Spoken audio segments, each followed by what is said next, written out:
Hey, I'm 𝗙𝗪𝗃, and you're watching Keto and Crime. Lottery lush when she won $25,000. McDonald's congratulates our Monopoly winners. Have you had your break today? If you thought the McDonald's coffee burn was the only time McDonald's has ever gotten itself into trouble, oh, you were wrong. Today, the Keto and Crime Classic, we go back in the past where I'm going to tell you all about the McDonald's Monopoly scam. Let's do it.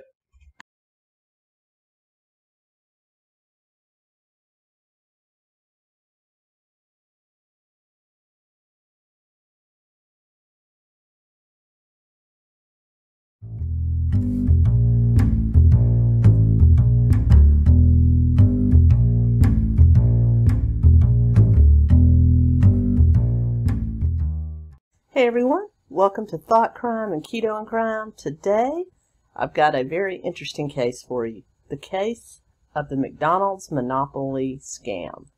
Believe it or not, there was a case surrounding McDonald's and Monopoly's promotion that was really big in the 80s and 90s, early 2000s, and has somewhat come back today.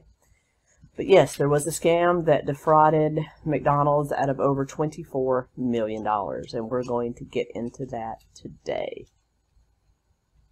So, for those of you that don't know, the McDonald's Monopoly game was a promotion put forth to sell more McDonald's product and also bring back interest in the Hasbro-Parker Brothers game Monopoly, which was created actually pretty early on in the 40s and 50s to actually show the dangers of excessive capitalism. Although it kind of had the opposite effect. I think I grew up playing Monopoly. It made me want to go into business. So I think it kind of had the opposite effect as to what it was intended. But this was a promo by Hasbro, Parker Brothers, and Monopoly, and McDonald's to sell more McDonald's food. The premise was that you basically play the game of Monopoly at McDonald's by collecting game pieces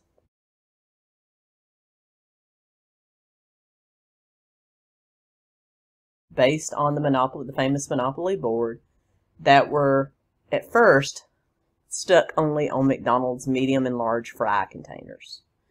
So that was the premise of the game. They had a lot of instant winners, which were mostly free McDonald's items like hamburgers, fries, hash browns, what have you. But they also had collect the pieces for a larger prize. There were the very exclusive red and blue properties, the Mediterranean Avenues, and then you had Park Place and Boardwalk, that if you collected all three pieces, you could win up to $1 million, you could win a new car, you could win what have you. There was also instant winners of large prizes, like a new stereo system. This was the 80s. Like a new stereo system, a Dodge Viper, which again, the 80s, and lots of other pieces, a Jamaican Vacation, lots of other big prizes, and an instant winner. There was also a 1 per year instant winner of $1 million. So this was just a tab. You peeled off your fry container. Oh, I won $1 million. So, and then you could win those big prizes again by collecting those big name pieces. Like Park Place, one of the blue properties, was pretty easy to find. However, don't try to find Broadway. Your chances of finding the Broadway piece to go along with the Park Place piece was like 1 in 50 million. You know, it's literally, you know, you have better odds playing state lotteries than you do finding those two pieces. So these instant winners, these large instant winners, and the prime properties, like the blue and red properties, you know, joined together for a big prize, were very hard to find. They only printed a certain amount of them every year, and no one knew what McDonald's fry container it was attached to and what store it was actually sent to. So these were highly coveted, as you can imagine. Well, fraud came into play when an unscrupulous former police officer working for the advertising agency that actually printed and distributed the pieces decided he wanted his slice of the pie. So let's get into that. This game was huge in the 80s and 90s. It was international. It wasn't just the United States that played Monopoly. You had it in Western Europe. You had it in Hong Kong. You had it in New Zealand and, you know, Australia, New Zealand. You had it in South Africa, and you even later on had it in Canada, which that's an interesting thing we'll talk about when we get into the actual fraud. But this all centers around a former police officer, a former Florida police officer by the name of Jerome Jacobson. Now, Jerome Jacobson was born in 1943 in Youngstown, Ohio. For the longest time, he wanted to be a police officer or go into the military. He attempted to join the Marines. He got into the Marines and then was injured during basic training and discharged. From there, he did relocate to Hollywood, Florida, where he did become a police officer with the Hollywood Police Department, there meeting and marrying his first wife. While on duty, that old injury flared up again, which essentially caused a chain reaction of other injuries and a severe neurological disorder where he couldn't move properly. His hands and feet were numb, so he had to go out on an extended leave of absence from the Hollywood, Florida Police Department. His wife, who was also a police officer, had to take a leave of absence to take care of him. She fed him, she massaged him, she took him back and forth to his appointments, and for the longest time, it affected both their jobs. Eventually, the city of Hollywood, Florida, in the late 70s, around 1976-77, did officially let him go because he could not perform his duties. And his wife actually resigned about that time too, and the two relocated to a suburb of Atlanta, Georgia, where his wife got a security job with a local printing factory. 𝗙𝗵𝗃 brothers. Marcia, his wife, actually worked for a local accounting firm, Arthur Young, and was assigned to the 𝗙𝗵𝗃 brothers factory. This also happened to be the same factory that printed all of the McDonald's Monopoly pieces.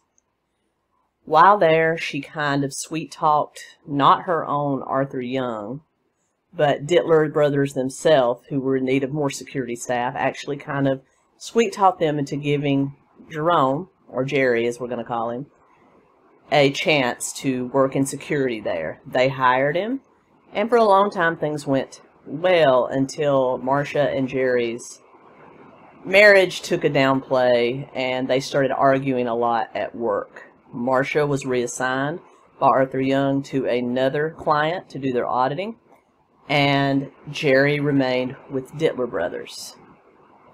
Now, this was about 1983 when they actually divorced. About that time is when the McDonald's Monopoly game kind of exploded into international frenzy and fame. Everybody loved it, everybody played it. And it was at this point that an LA-based advertising firm by the name of Simon Marketing decided to contract with 𝗙𝗵𝗃's to actually print and help distribute those pieces. While there, the local Simon Marketing representative actually struck up a good relationship with Jerry. Jerry was not well liked at 𝗙𝗵𝗃's. He was very bossy. He liked to kind of loom over the actual print employees, kind of telling them what they were doing wrong, that sort. But he was good at brown-nosing. And he was able to brown-nose the local Simon Marketing representative who really liked him, and in turn, that representative recommended him to corporate in Los Angeles for an auditing job, much the same as his wife Marcia had done for Arthur Young. An auditing security position where he would ensure the safety and accuracy and privacy of the distribution of the Monopoly pieces. Alright, so basically Simon Marketing poaches him from 𝗙𝗵𝗃. He relocates for a brief time to LA to undergo training and understand his protocols, and then is sent back to the Atlanta area to actually be in charge of distributing those McDonald's pieces from 𝗙𝗵𝗃 brothers. What happens is each month, all of those pieces are printed. Sometimes they print the big winners, sometimes they print the really expensive properties, the red and blue properties. Most of the time, though, they print the instant winners for small things like a boombox, again, the 80s, and for free McDonald's food. So basically his job was to watch those come off the assembly line, take them, seal them in an envelope with a tamper-proof tab. This They know if the envelope's been opened after it's been sealed by the presence of this tab. So take those, seal them, place them in a vault, set the code, and let them wait there until they're ready to be sent to the factories that actually manufacture the McDonald's French fry containers. Once that's done, he takes them, he gets on a plane and goes around the country to the 4 factories that distribute McDonald's French fry containers, followed by an auditor from his wife's company, Arthur Young, she also happened to be female too, this auditor, followed by an auditor to make sure that he didn't tamper with them along the way. So there was a lot of security in this. McDonald's was paying Simon Marketing somewhere in the neighborhood of $500 million a year to ensure the safety and accuracy of these game pieces. So Jerry would take them, fly around the country, give them to the people at the factory, watch them actually start to stick them on the containers. He would monitor that and make sure they were placed properly with the proper tamper-proof seal placed over them, and to let them be then distributed to McDonald's stores all over the country and internationally as well. That was his job. He was paid in the mid-'80s about $70,000 a year. So he was making dang good money. $70,000 a year would equal to well into 6 figures nowadays. So he was doing quite well. Not only that, he had a huge expense account, which allowed him to fly first class when he traveled all over the country, allowed him to stay in really nice hotels and go out to eat at steakhouses and order literally everything on the menu and expense it back to Simon Marketing.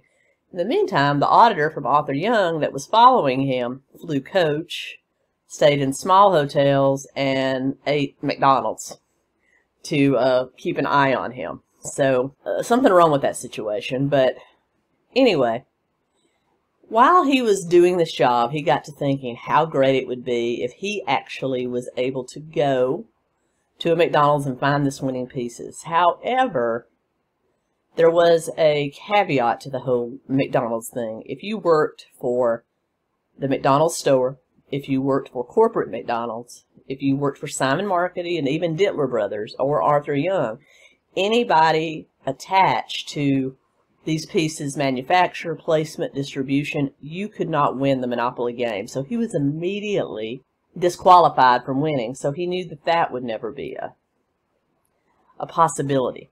So he got to thinking pretty well of himself and said, I bet I could pull off a heist. So he started kind of watching what happened at the plant. He knew exactly what happened at Dittler Brothers when they were printing these things, and he started watching and working out a way that he could actually get a hold of one of these pieces. And it started out really small. If you call, $25,000 in the mid-'80s small. He actually, when he was taking some pieces from the manufacturing line to place them in the envelope and seal them before putting them in the vault, he actually pulled some sleight of hand and removed a $25,000 instant winner from the pack, put the rest in there, sealed them up, put them in the vault, and went along his way. He slipped that into his pocket when he was at a safe distance and took it out of the factory. So as you can see, he started out very small. Yet, because he worked for Simon Marketing and with Dittler Brothers, he could not cash that in himself. So he had to figure out a way, how can I cash in on this $25,000? And that was in the form of his stepbrother, Marvin Braun. The Jacobson clan had relocated to Miami, Florida when he was a teenager, and that's how he joined the military and then went over to Hollywood, Florida to attempt to become a police officer. He returned home in 1989 to a family reunion in the Miami-Dade area, and actually at a family reunion took his stepbrother, Marvin Braun, aside and dropped that $25,000 instant winner into his hand. And he has said to this day that he didn't know if he was just bragging, showing them he did it, or he really wanted him to get the money.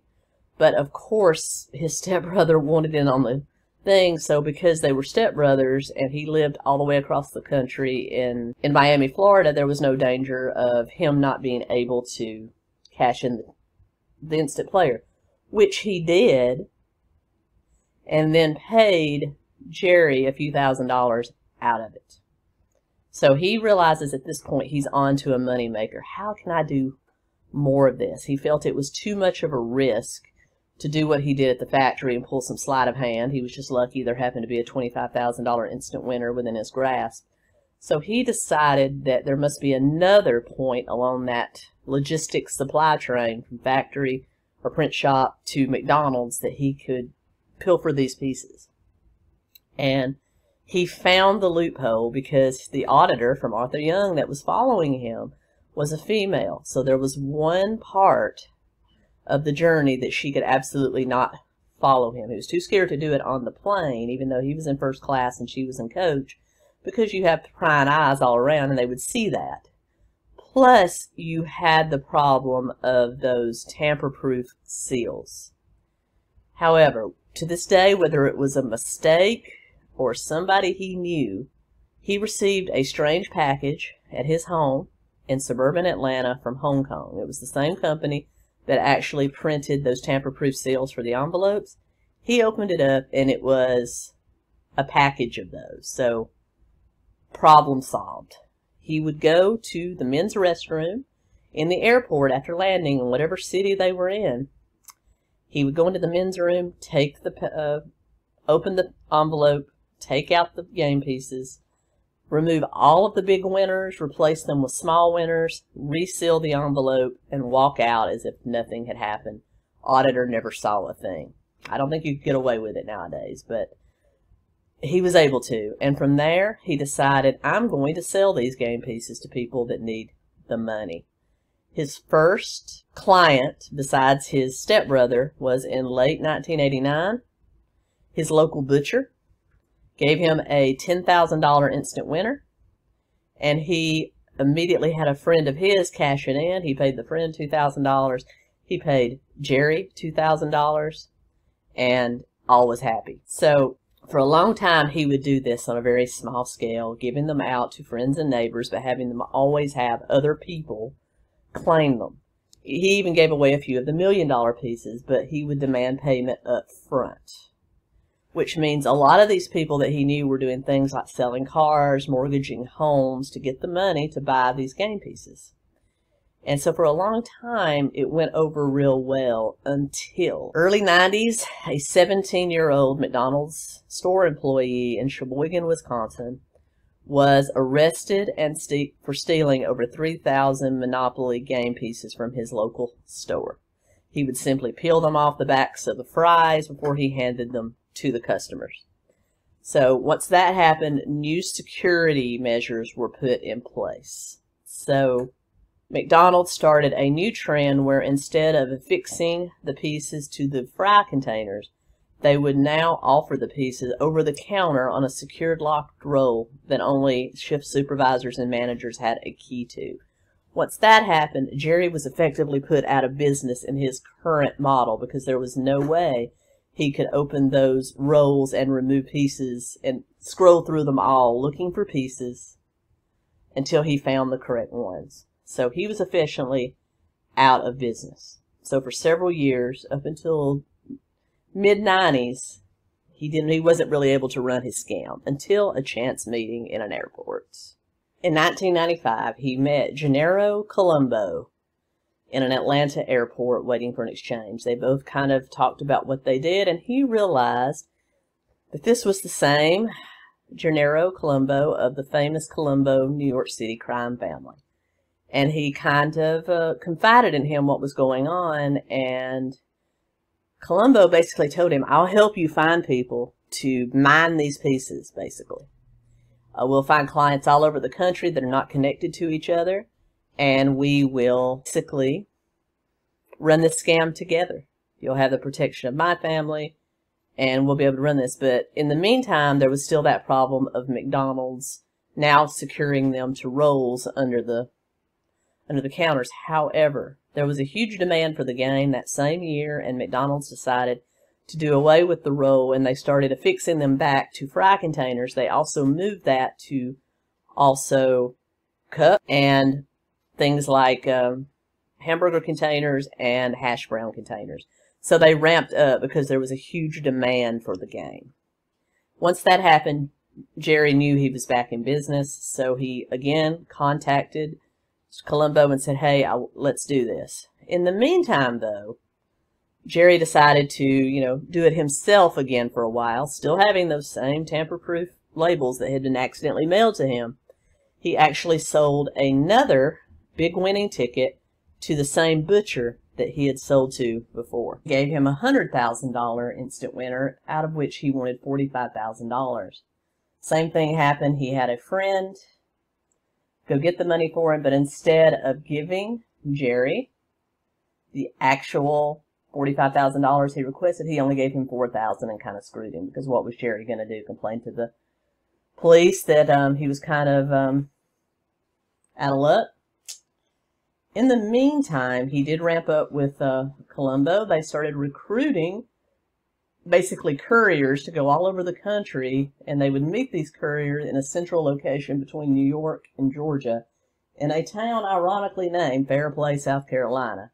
They would meet their cohorts there, give them the tickets, collect their money, and have them go claim the tickets. So they started this, but Jerry also still kind of did things on his own. By this point, he had given his stepbrother, Marvin, at least 3 more game pieces and had allowed him with friends to collect about $1 million.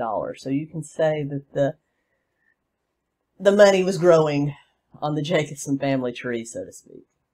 And it all went on really well up until May 7th, 1998. Now, before I get into this part of the story, I want to say that we were talking about Canada earlier.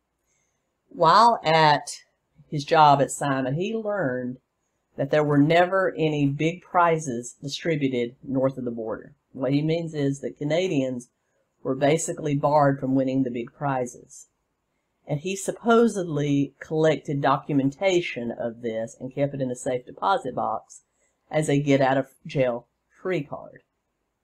In addition, he decided that he wanted to be charitable. He mailed a $1 million instant winner to St. Jude's Children's Research Hospital in Memphis, Tennessee, from a unknown mailing address, and they actually cashed in and kept that prize. So he did do one good thing. He gave the people at St. Jude's $1 million, but it wasn't really his money. But anyway, still a good thing. May 7th, 1998, however, Colombo, his partner in crime, and his wife, Robin, were driving on an expressway near South Carolina. Basically, they went to merge onto the interstate. A transfer truck was blocking Robin's view of the interstate. When they pulled out, they were mowed down by a large truck. Their SUV flipped several times. He, his wife Robin, and their young son Frank were taken to the local hospital, where Mr. Colombo eventually died of his injuries. Now, Robin says from this point on, the Colombo crime family blamed her for their son's death, basically accused her of killing him, and from that point on tried to turn her son, Frank, against her. They cut her off from all money. They tried to get custody of her son, and eventually, to keep herself afloat and fight their custody litigation, she had to turn to things like scamming checks, credit card fraud, insurance fraud, and she spent some time in jail. While in jail, she feared for her life because they were the mob. They had people on the inside. When she got out, she learned that someone had called the FBI and tipped them off to Jerome, or Uncle Jerry, as he was now known, McDonald's antics. And it also tipped off their dead son's involvement in it, as well as giving away the shenanigans going on in 𝗟𝗡, South Carolina. So she has to this day contended that they did that to get even with her, because she could be implicated in it, because they had also cashed in. In the early days of their agreement, Jerome gave Mr. Colombo an instant winner for a Dodge Viper, and he was actually even featured in a McDonald's commercial for that. So. The game at McDonald's. Barbara Gray won a Sea-Doo jet vote. Mary Wallingsford won a $2,000 Citibank shopping spree. Kyle McKinnon won a Sega Saturn with a Daytona USA game. Jerry Colombo won a Dodge Viper. So she was in deep with it. Basically, an investigation started called Operation Final Answer, which was actually named after McDonald's other promotion with Who Wants to Be a Millionaire that Jerry was also involved with currying pieces back and forth, and it's suspected he even kind of ran a scam on that as well. Basically, the investigation went on for several years. The FBI kind of watched, along with the help of McDonald's CEO, actually watched the town of 𝗟𝗏, South Carolina, caught several of the couriers who just offered to plead guilty and turn Jerry in exchange for lenient sentences. And finally, August 22nd, 2001, police arrested Jacobson at his home outside of Atlanta. They also took into custody 6 other people that were part of his couriers and cash system. And everyone in this whole debacle ended up pleading guilty. And why have you not heard about this trial before? It's because it started the day before 9/11. So as you can imagine, the 9/11 was the news cycle for many, many months after that. So you didn't really hear a lot about this trial, these arrests. But everyone arrested did plead guilty, including Uncle Jerry himself, and in addition turned in an additional 56 conspirators in this, all the people that had maliciously collected these game pieces. They all had to pay back their money, including Jerry's father-in-law, Mike Walsh, who was in his 70s, and he had to pay his back. There were many others. The only claimant out of all these conspirators that was allowed to keep their winnings was St. Jude's Children's Hospital. I guess even McDonald's didn't want the stigma of clawing back that prize. In addition, McDonald's severed their partnership with Dittler Brothers and Simon Marketing, causing a loss of about $500 million a year, causing many of Jerry's former co-workers to lose their jobs. So as you can see, fraud affected a lot of people, but because it was overshadowed by 9/11, it wasn't really heard. It was sort of swept under the rug. So I thought you'd find this interesting. It's kind of lighthearted, though sad in a way. I hope you enjoyed it. Did you ever play the McDonald's game? It's kind of been replaced now with a NFL, NBA thing game. But did you ever play the McDonald's game? I got into a frenzy of trying to collect those pieces myself. Let me know down below. Anyway, and his whole allegations about no winning pieces in Canada, that was never proven. We never saw the paperwork that he supposedly collected. But that remains to be seen. Anyway, guys, I hope you enjoyed this. If you want to support the channel or the podcast, links are down below. Like, comment, share, subscribe. Thanks so much. 𝗙𝗏𝗀𝗃, out.